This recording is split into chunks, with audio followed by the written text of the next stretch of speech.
جی مول صاحب آپ سے درخواست ہے کہ پہلے تو کانٹیکٹ لینز والا کانٹیکٹ لینز جو ہیں یہ کوئی کھانے پینے کی چیز نہیں ہے،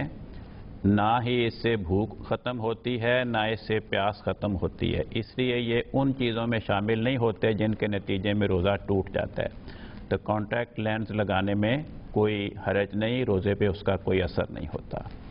دوسری بات یہ ہے کہ جب مستورات کو ایام شروع ہو جائیں تو جب شروع ہو جائیں اسی وقت ان کا روزہ ختم ہو جاتا ہے، پھر وہ روزہ انہوں نے ماہ رمضان کے بعد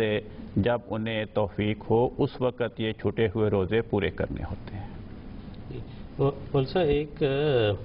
یہ بات ہے کہ یہ کانٹیکٹ لینز لگانے کے لیے بعض قسم کا وہ لوشن بھی استعمال کرتے ہیں، چند قطرے وہ بھی ڈالنے پڑتے ہیں آنکھوں کے، اس سے کوئی حرج نہیں ہے کیونکہ وہ نہ کو دوائی ہے، وہ تو صرف اس کو گیلا تر کرنے کے لیے ہوتا ہے۔ جی ٹھیک ہے، بہت شکریہ۔